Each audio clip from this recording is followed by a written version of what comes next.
Pikirannya kelas tinggi, melangit.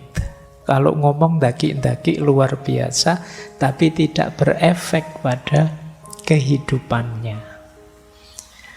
Kalau ngomong kayak ya oh, apa kayak ya oh itu pokoknya umum luar biasa tingginya. Tapi kenyataan hidupnya tidak sehebat mulutnya.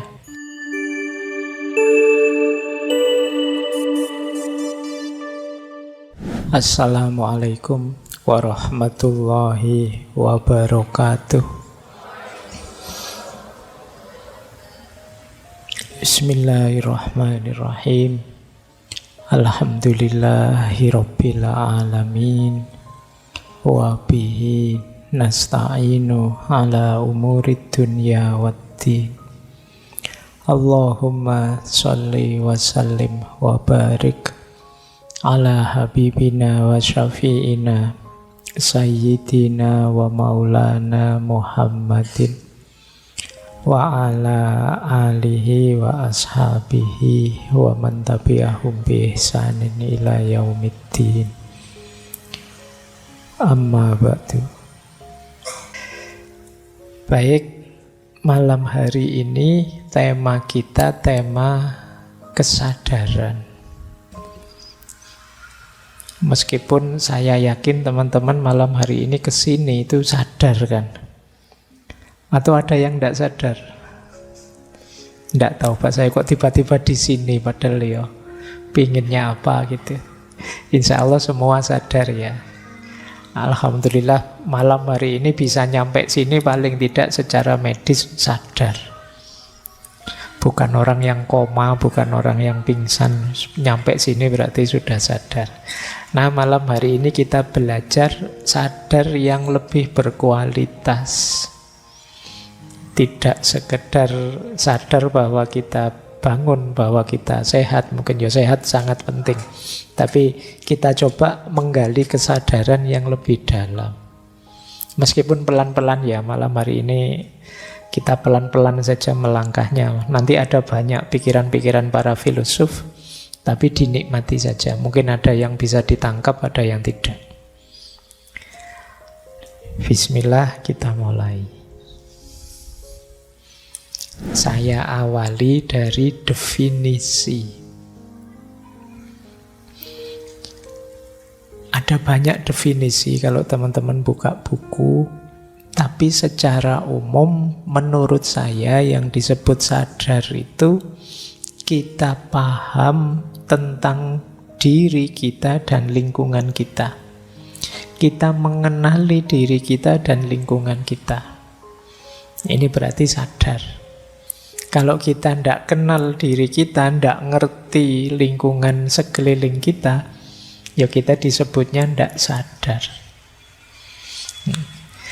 Jadi yang paling awal justru paling berat itu mengenali diri.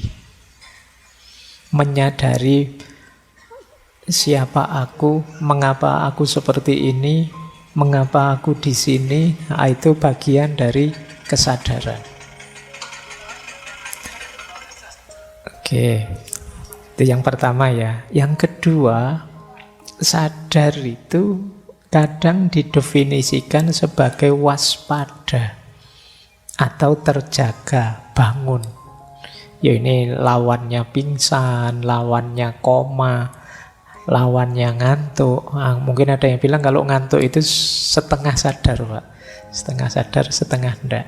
Ya, bisa saja begitu, tapi intinya sadar itu waspada dan terjaga.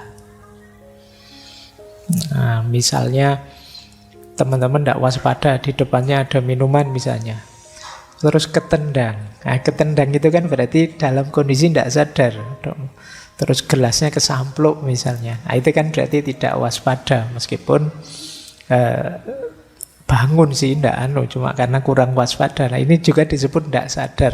Makanya kalian kan menceritakan pada teman, mohon maaf saya tidak sadar, saya tidak sengaja, terus gelasnya kesenggol, terus jatuh.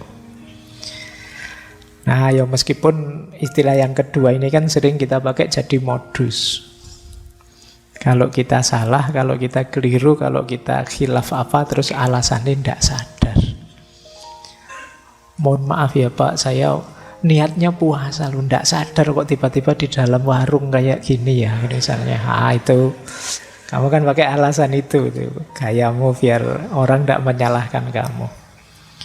Padahal kamu asik main game misalnya, loh saya ndak sadar Pak, dari subuh sampai maghrib saya berarti tadi ndak sholat zuhur, ndak sholat asar. Ya mohon maaf ya Pak, ndak sadar. Ya sadar, wong kamu main game dan menang, ya kadang kalah ngamuk-ngamuk, itu namanya masih sadar. Nah, jadi waspada dan terjaga. Ada juga yang mendefinisikan sadar, itu yang nomor 3 itu. Isi mental dan pikiran. Jadi kalau ini lebih ke bentuk kesadaran.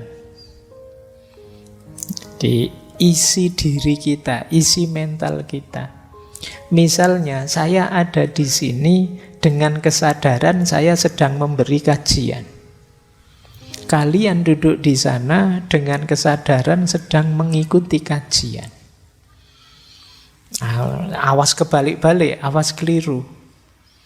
Jadi isi mental dan isi pikiran. Termasuk kalau kalian sering saya orang Indonesia loh, saya Muslim loh, saya masih muda loh, saya mahasiswa loh. Ini kan isi kesadarannya. Jadi kalau orang menyatakan kesadaran itu ada kalanya isinya ini. Kalau dibahas yang ketiga ini, tema kesadaran itu bisa luas sekali. Mungkin 90% materi ngaji filsafat itu ya kesadaran. Oke, itu yang kadang-kadang kamu bangun, ya kamu sehat, ndak koma, ndak ngantuk, kamu ya waspada, tapi orang memarahi kamu kok ndak sadar sih? Mbok yo yang sadar kita itu orang Indonesia, mbok yo yang sadar kita itu Islam, mbok yo yang sadar. Nah, kamu itu mahasiswa. Nah, ini yang nomor 3 ini. Jadi sekarang kita tahu ya, kalau ada orang ngomong kesadaran, coba dicek dia ada di mana. Apakah kesadaran yang pertama, pengenalan diri, pemahaman diri dan lingkungan, ataukah kewaspadaan, keterjagaan? Kalau ini mungkin banyak berhubungan dengan tadi ya, medis dan lain sebagainya. Yang ketiga, isinya. Isi mental dan pikiran. Baik, jadi ini dari sisi definisinya saja. Nah, ya saya tadi sebelum kesini tiba-tiba melihat judul novel itu. Dulu pernah kita bahas. Karya Ibnu Tufail. Judulnya Hai bin Yaqdhan. Saya bawa kata-kata itu, saya tidak akan bahas isinya. Kalau kalian ingin tahu isinya, dicek lagi ngaji filsafat yang lama ya. Cuma saya tertarik dengan kata-katanya. Ini novel ini ditulis oleh Ibnu Tufail. Sebelumnya juga Ibnu Sina pernah nulis cerita dengan tokoh Hai bin Yaqdhan juga. Jadi kalau dalam bahasa Arab, Hai itu artinya hidup, hayyun. Yaqdhan itu artinya bangun. Jadi hidup ini kalau diartikan letterlek ya, itu kan tokoh utamanya memang di novel itu namanya Hai bin Yaqdhan. Kalian boleh beli novelnya. Terjemahannya banyak. Kalau Arabnya juga ada, malah bisa di-download gratis. Kalau mau. Kan enggak apa-apa buat koleksi. Kamu kan kalau urusan perbukuan kan lebih kolektor daripada pembaca. Ya, saya tahu benar itu. Nah, kalau Hai itu artinya orang yang hidup. Kalau Yaqdhan artinya orang yang bangun. Jadi Hai bin Yaqdhan itu orang hidup, anaknya orang yang bangun. Ini menarik ya, dua kata yang digabungkan oleh Ibnu Tufail. Mungkin maksudnya begini. Banyak orang yang hai, yang hidup, tapi tidak bangun. Ya mungkin hidupnya tidak berkualitas, tidak tercerahkan. Tidak sadar tentang kenyataan dirinya, kenyataan lingkungannya. Maka dia ini hidup wong yo makan, wong yo menghabiskan uang banyak, wong yo orang tuanya capek membiayai, tapi dia tidak bangun, tidak yakdhon. Jadi tidak menyala, tidak tercerahkan. Ya, saya pakai kata menyala. Kalian sekarang kan sering pakai kata menyala itu. Ya. Jadi yakdhon itu bangun menyala. Jadi banyak orang yang hidup tapi tidak bangun. Kalau sebaliknya apa bisa, Pak? Bangun tapi tidak hidup. Logikanya ya tidak mungkin orang bisa tidak hidup kok bisa bangun. Tapi mungkin saja ada orang yang pikirannya kelas tinggi, melangit. Kalau ngomong daki-daki luar biasa, tapi tidak berefek pada kehidupannya. Kalau ngomong kayak oh, apa kayak oh itu pokoknya umum luar biasa tingginya. Tapi kenyataan hidupnya tidak sehebat mulutnya. Nah ini mungkin bisa kita definisikan orang yang bangun, yakdhon, tapi tidak high. Ilmunya tidak hidup. Dia hanya mengawang-awang. Nah, itu mungkin bisa-bisa kita arahkan ke situ. Nah, kalimat ini, kata ini saya bawa malam hari ini paling tidak untuk memperjelas yang dimaksud dengan kesadaran. Ada orang membahas kesadaran itu hanya di level high, di level hidup. Pokoknya ndak pingsan, ndak koma, makannya banyak. Kalau tidur ngorok ya berarti dia hidup, kan gitu.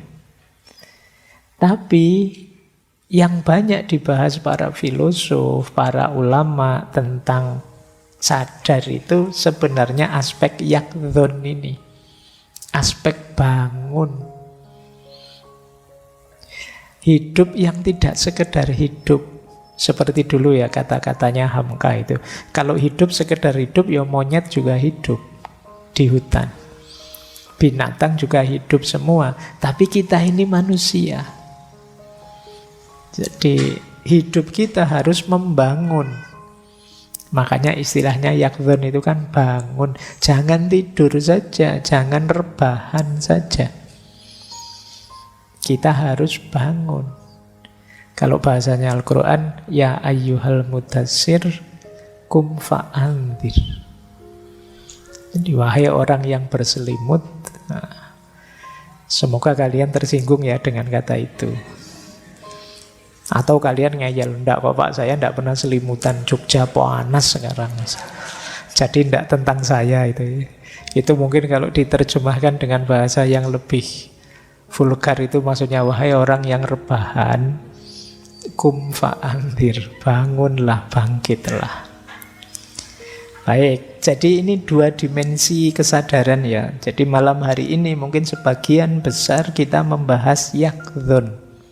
Kesadaran level bangun, tidak sekedar kesadaran bahwa kita hidup. Meskipun nanti kita singgung sedikit tentang high ini. Yang disebut hidup itu apa? Hidup yang sadar. Baik, ini definisi ya, pemahaman wilayah-wilayah sebelum kita lanjutkan. Nah, sekarang mari kita lihat yang disebut sadar itu apa? Ada 3 jenis pengalaman yang disebut sadar. Yang pertama namanya phenomenal consciousness atau kesadaran fenomenal. Yang kedua access consciousness, kesadaran akses. Dan yang ketiga self consciousness, kesadaran tentang diri. Jadi yang pertama phenomenal consciousness, kesadaran fenomenal. Kesadaran fenomenal itu kita bisa merasakan pengalaman subjektif. Ketika kita berpikir, ketika kita merasakan sesuatu, ketika kita berhubungan dengan sesuatu, ini namanya kesadaran fenomenal. Sensorik, motorik, psikomotorik, kognitif kita kerja dan bisa merasakan sesuatu, berarti kita sadar. Tapi sadar secara fenomenal. Misalnya ya, kita bisa minum. Bismillah. Silakan yang ada minumnya diminum. Yang tidak ada dilihat saja.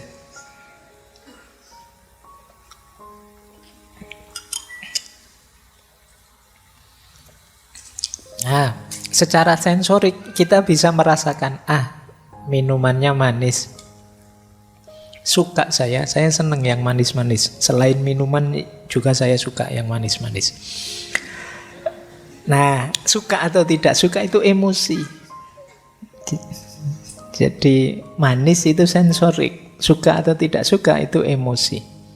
Kemudian pasti tadi diberi banyak gula, itu kan kesimpulan pikiran. Kita bisa seperti itu berarti kita sadar.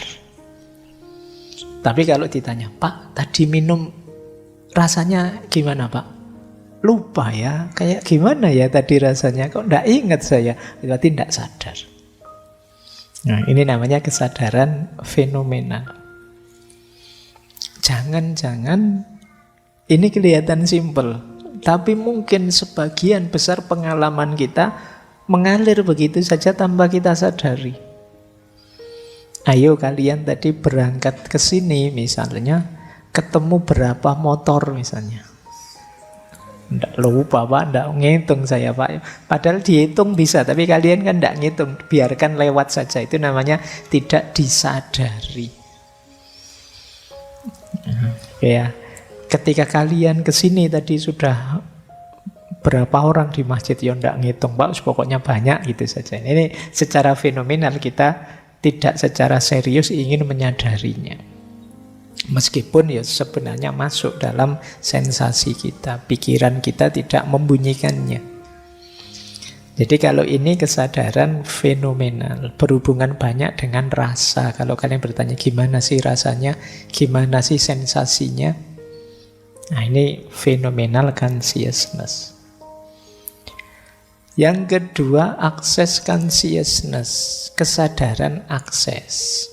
Kalau kesadaran akses itu kesadaran ketika kita tidak sekedar menyerap, tapi juga menganalisis, tapi juga merespon, tapi juga bereaksi tentang itu.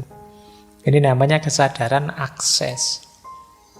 Jadi pikiran, kata-kata, atau tindakan sebagai respon terhadap hasil serapan kita itu access consciousness. Berarti memang sadar. Nggak lewat jalan ini lagi, sering macet. Nah itu berarti tadi disadari, terus kalian bisa mengaksesnya, bisa meresponnya. Baik dengan pikiran maupun dengan tindakan, bahkan mungkin dengan kata-kata. Ada orang yang fenomenalnya bagus, tapi aksesnya tidak. Jadi dia tidak berdaya merespon, tidak berdaya, tidak bisa memikirkannya, menganalisisnya. Ini jenis kedua. Ada lagi yang ketiga, kalau ini balik lagi ke dalam membaca diri kita. Kesadaran diri itu, aku itu loh kok suka minuman yang manis ya. Padahal kata dokter tidak sehat loh. Terus kita berpikir tentang diri kita, itu namanya self-consciousness. Jadi yang disebut sadar itu bisa phenomenal consciousness, bisa access consciousness, bisa self-consciousness. Ini jenis pengalamannya. Saya lanjutkan, kalau informasi. Nah, inilah cirinya kita benar-benar sadar. Jadi kalau teman-teman ingin menguji saya ini sadar beneran atau tidak, coba lihat 7 aspek ini. Ini konsep ini disebut 7 aspek kesadaran.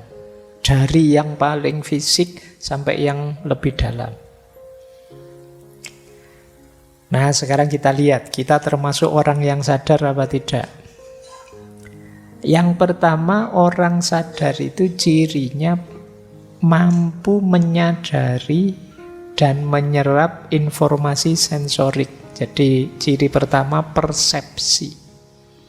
Mata bisa melihat, kemudian telinga bisa mendengar, kemudian hidung bisa. Hidung itu apa? Mencium ya. Kamu kalau ciuman pakai hidung? Ya, membau. Ya. Terus kalau merasa pakai apa? Merasa itu lidah apa hati? Iya. Kamu pelajaran panca indera masih belum lulus. Yuk belajar dalam-dalam. Oke ya, yang pertama persepsi. Persepsi normal berarti lumayan, kamu sadar. Tapi hanya satu unsur, masih ada unsur yang lain. Orang sadar yang kedua, cirinya apa? Attention. Attention itu bisa memfokuskan kesadaran pada hal tertentu dan menyisihkan yang lain. Ini namanya orang sadar. Saya sekarang tak ngaji, main HP-nya nanti saja, berarti kamu sadar. Jadi saya sekarang tak makan dulu, nanti saja main gamenya. Nah, ini namanya bisa melakukan attention. Berarti kamu benar-benar sadar. Ada loh orang itu yang sulit untuk fokus. Tidak bisa melakukan sesuatu secara penuh perhatian. Nah, orang yang kesadaran penuh itu bisa attention, bisa memfokuskan target kesadaran pada objek tertentu. Nah, yang kedua, intention. Intention itu bisa punya target, punya intensi, bisa punya maksud. Kalau situasi kayak gini enaknya harusnya kita ngapain ya? Jadi ada maksud yang bisa kita lihat, berarti memang sadar. Kalau kita tidak sadar, kita tidak mungkin punya keinginan ini, keinginan itu. Jadi tidak apa-apa kalau kamu punya teman cerewet, aku pengen ini, aku pengen itu. Ya, alhamdulillah, meskipun tidak keturutan, yang penting temanku masih sadar. Jadi dia tidak pingsan, tidak tidur, ya dia masih sadar, alhamdulillah. Nah, ini intention namanya. Mampu punya keinginan. Kemudian yang keempat, self-awareness. Mampu mengenali dirinya. Kalau temanmu sering bilang begini, itu kan kamu, kalau aku begini, berarti dia punya self-awareness. Dia tidak tenggelam dalam kerumunan, dia tidak takut mengekspresikan dirinya, tapi dia bisa mengenali, ini loh aku. Terus punya self-awareness, mengenali diri sebagai individu yang unik, sebagai diriku sendiri. Itu yang keempat. Yang kelima, orang sadar itu emosinya hidup. Emotional experience. Kita bisa gembira, bisa sedih, bisa marah, bisa cemas, bisa senang. Berarti sadar. Jadi bisa merasakan dan mengekspresikan rasa. Berarti sadar. Gimana ngaji malam hari ini? Tidak tahu ya Pak. Ayo, berarti kamu tadi ngajinya tidak sadar. Kalau ndak cocok, ndak enak Pak ngajinya tadi. Enak Pak ngajinya tadi. Itu kan emosimu hidup, main. Berarti kamu menjalankannya dengan sadar. Jadi kalau kita sadar itu emosi kita pasti bekerja. Meskipun ndak dinyatakan, meskipun ndak dibunyikan. Begitu ditanya kamu bisa jawab. Misalnya, gimana kuliah hari ini? Wah, ndak kayak minggu lalu Pak, saya agak capek. Itu kan emosimu main. Ketika kamu benar sadar, ini akan main. Kemudian ciri lagi yang keenam, orang sadar itu volition. Volition itu bisa membuat keputusan sendiri secara sadar. Saya ingin tidur saja malam hari ini sampai besok pagi jam 7 misalnya. Itu volition. Bisa memutuskan sendiri, mengambil tindakan sendiri sesuai nilai yang menurut kita benar. Alah, daripada nonton TV tidak ada yang bagus, main game bosen, pegang HP ngapain juga tidak ada yang WA, misalnya tidur aja deh. Itu kan keputusan kita sendiri. Itu menunjukkan kita sadar, namanya volition.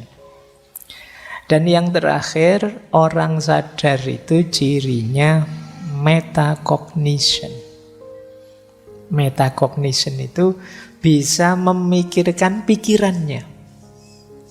Itu benar-benar sadar sudah. Aku tadi kok mikir yang aneh-aneh gitu ya. Itu kan memikirkan pikiran. Itu kamu sangat sadar itu berarti. Kok bisa-bisanya membayangkan yang aneh-aneh gitu ya tadi ya. Itu memikirkan pikiranmu sendiri. Ini namanya metacognition. Menunjukkan ya memang kita sadar sih. Bisa mengenali diri kita sampai ke level pengenalan itu sendiri. Jadi ayo dicek ya, teman-teman punya ciri 7 itu apa enggak? Kalau punya, alhamdulillah sadar.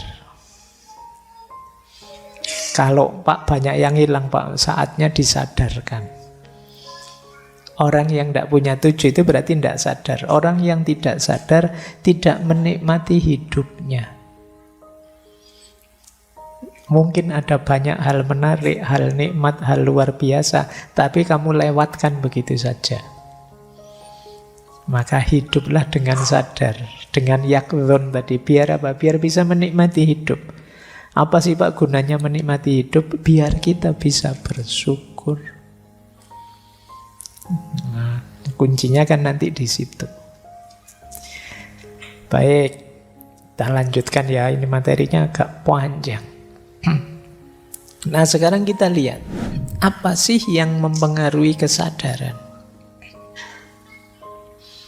Ada yang bilang kesadaran itu dipengaruhi 4 hal. Cara kita hidup dengan kesadaran yang seperti apa itu dipengaruhi 4 hal. Yang pertama, susunan genetik, warisan genetik. Jadi memang orang itu membawa warisan genetik. Mungkin kita jadi orang yang pemurung kah, ambisius kah, itu mungkin ada hubungannya dengan struktur DNA kita. Yang itu ya diwariskan turun-temurun. Yang kedua tentu saja kalau ini banyak diceramahkan, keluarga dan masyarakat. Jadi kesadaran kita banyak dipengaruhi oleh keluarga dan masyarakat. Kita lahir dari keluarga seperti apa, seperti itulah kita biasanya berperilaku. Di masyarakat yang bagaimana, seperti itulah kita berperilaku. Misalnya menghadapi orang minta-minta di pinggir jalan, itu mungkin ada yang bilang nggak usah dikasih Pak, kalau dikasih manja. Nah, temenmu bilangnya alam dikasih saja paling berapa, toh kita juga ndak rugi. Kok bisa beda cara berpikir seperti ini? Ya mungkin karena masyarakat dan keluarganya menanamkan cara berpikir yang berbeda tadi. Jadi kalian boleh menelusuri, aku itu loh kok jadi orang baperan kayak gini lah. Akarnya dari mana? Apa struktur genetik, apa karena masyarakat atau keluarga atau apa? Atau karena yang ketiga itu, sejarah dan pengalaman hidup. Oh mungkin ada sejarahnya, oh ada pengalamannya yang membawa saya ke situ. Jadi kesadaran kita dibentuk oleh pengalaman kita. Mungkin pernah ngalami ditipu teman habis-habisan. Akhirnya kita kemana-mana membawa kesadaran, jangan mudah percaya sama orang, jangan mudah percaya sama orang. Terus-terusan begitu. Kenapa? Pengalaman. Kalian ngaji ke sini dengan kesadaran saya tidak akan ngambil minum lagi. Kenapa? Karena minggu lalu nendang gelas dilihat banyak orang, malu aku. Nah itu kan terus karena pengalaman itu kamu sekarang sudahlah tidak minum juga tidak apa-apa. Jadi kesadaranmu berubah terusan. Atau ya memang ada tipe tertentu kepribadianmu, pola yang selama ini kamu kembangkan. Mungkin kamu baca buku apa, kitab apa, mengidealkan, wah saya harusnya begini, harusnya begitu. Terus dirimu terbentuk. Kamu membentuk dirimu seperti itu. Dan kamu lahir dengan kesadaran begitu. Mungkin dengan kesadaran serius, atau dengan kesadaran apatis, atau dengan kesadaran cengengesan, atau itu dibentuk oleh 4 hal ini. Tapi menarik, kata orang Jawa, apapun isi kesadaran kita, apapun pembentuknya, ayo tetap eling lan waspada. Eling itu kita sadari, waspada itu kita waspadai. Eling itu kita sadari, ayo kita sadari, iya sih kita ada struktur genetik begitu, ada pengalaman yang membentuk kesadaran kita, tapi ini bukan harga mati. Iya sih saya punya pengalaman traumatik, tapi tidak apa-apalah, akan saya ulang, siapa tahu berhasil, itu bisa. Jadi itu yang disebut waspada, hati-hati. Jangan menyerah saja ditelan oleh sejarah, menyerah saja ditelan oleh masyarakat, menyerah saja ditelan oleh struktur genetik kita. Kita bisa fight back. Lingkungan memang mempengaruhi, tapi kita juga bisa kok resisten terhadap pengaruh lingkungan. Wah, teman-teman saya itu Pak, sekarang HP-nya minimal 5 juta ke atas sudah mereka yang harganya. Sementara HP saya itu masih HP ya, yang kalau melihatnya sudah saya sendiri agak jijik-jijik gimana gitu. Nah gitu kan. Tapi tidak apa-apa saya pakai ini saja, wong. Yang penting kan fungsinya, bukan mereknya, bukan harganya. Ini kamu bisa kok begitu. Itu yang dimaksud eling lan waspada. Jangan kehilangan kendali diri. Karena kalau kalian sama sekali ditelan oleh genetik, ditelan oleh masyarakat, keluarga, ditelan oleh sejarah, pengalaman, bahkan ditelan oleh tipe ideal kepribadianmu, ya namanya kamu tidak sadar. Kalau ingin benar sadar, boleh pengaruh itu masuk, ya tapi saya tentukan dulu, saya terima apa saya tolak. Jadi semuanya saya yang mengendalikan. Ini yang disebut orang sadar. Itu yang orang Jawa menyebutnya ya tetap eling lan waspada. Kita sadari, oh iya ini pengaruh dari masyarakatku. Tapi baik kok, enggak apa-apa, saya ambil saja, enggak masalah. Nah, ini namanya kita eling tapi tetap waspada. Tapi kalau ini enggak sesuai, ya sudah nanti saja dipending dulu. Saya enggak terima dulu. Nah, ini menunjukkan kita benar-benar sadar. Jadi kalau pengaruh 4 itu kita biarkan saja menelan diri kita, sebenarnya justru menunjukkan kita tidak sadar. Untuk menunjukkan bahwa kita sadar, ya kita tetap waspada dan eling.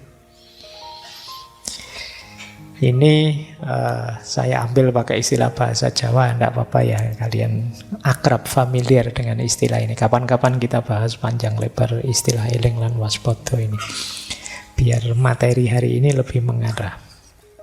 Baik ya, jadi ini yang mempengaruhi kesadaran kita. Yuk, dilanjutkan. Ambil nafas sebentar. Ya, kamu kenceng terus ini materinya. Ini sampai terakhir nanti ada bermacam-macam teori. Nah, ini teori yang mungkin sering kalian dengar.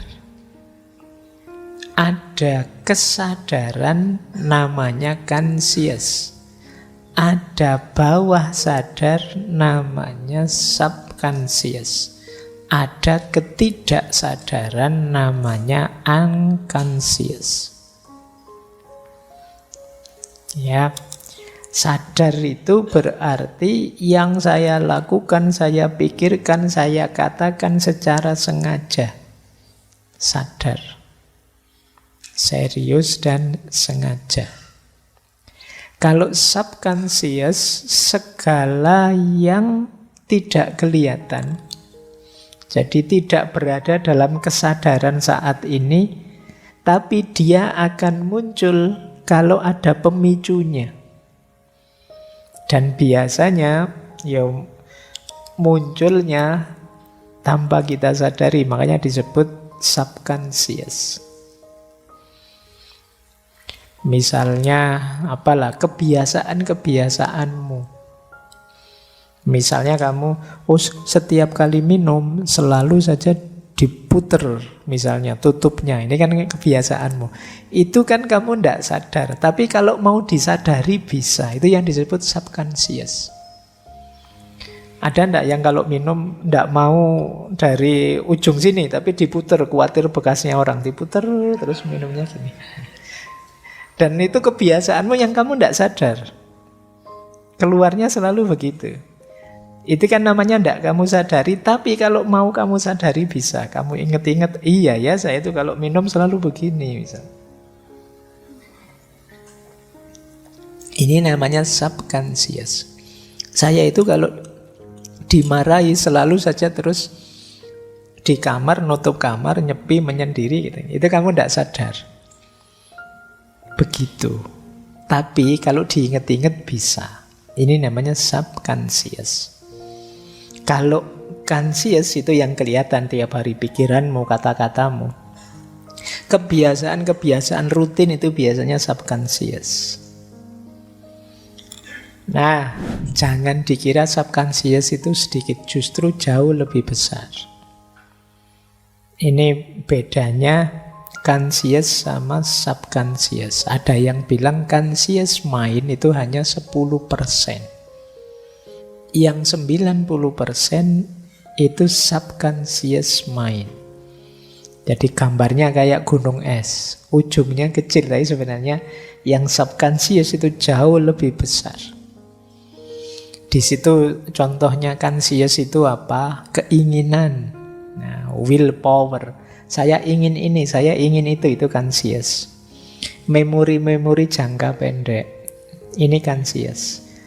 Tadi ngajinya dimulai jam 8 tepat, ini conscious. Atau berpikir logis, berpikir kritis, ini conscious. Tapi yang subconscious banyak belief, kepercayaan-kepercayaan kita.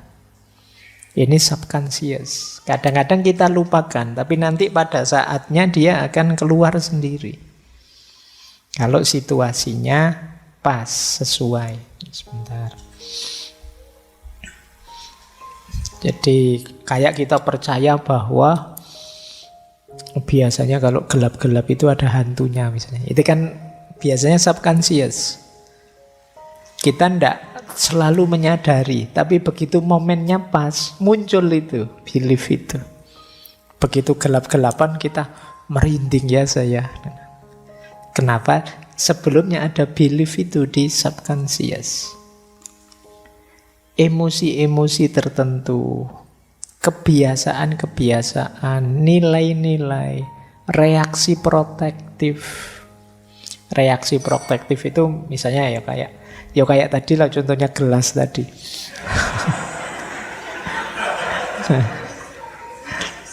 Itu reaksi protektif Allah biar tidak menjatuhkan gelas lagi. Saya sudahlah kalau banyak orang tidak usah ngambil gelas misalnya. Protective reaction. Long term memori jangka panjang, termasuk intuisi dan imajinasi.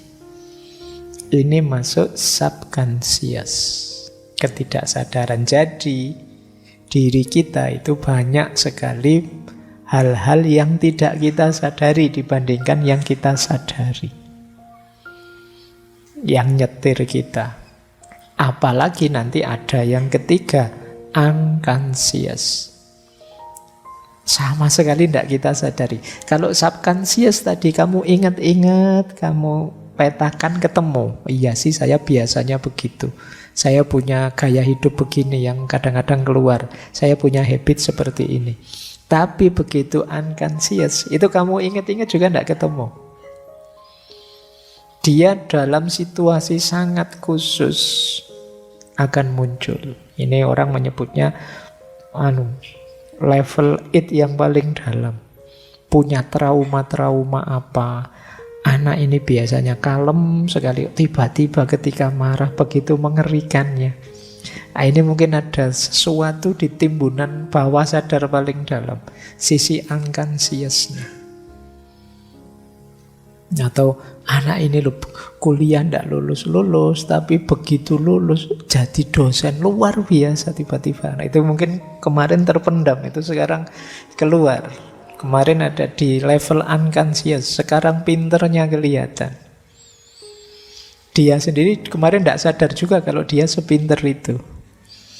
Nah, ya kayak kalian kan sering bilang, wah mungkin saya ada bakat terpendam, Pak. Ya namanya terpendam kan tidak ketahuan. Kalau ketahuan namanya bukan bakat terpendam. Nah, ya mungkin ada yang terpendam sampai besok tua itu. Mungkin masih ada bakatmu yang terpendam ya sampai tua, namanya. Nah, ini level unconscious, ketakutan-ketakutan tertentu itu unconscious. Kita sendiri mungkin tidak sadar kita punya ketakutan itu. Jadi 10% conscious, 90% subconscious.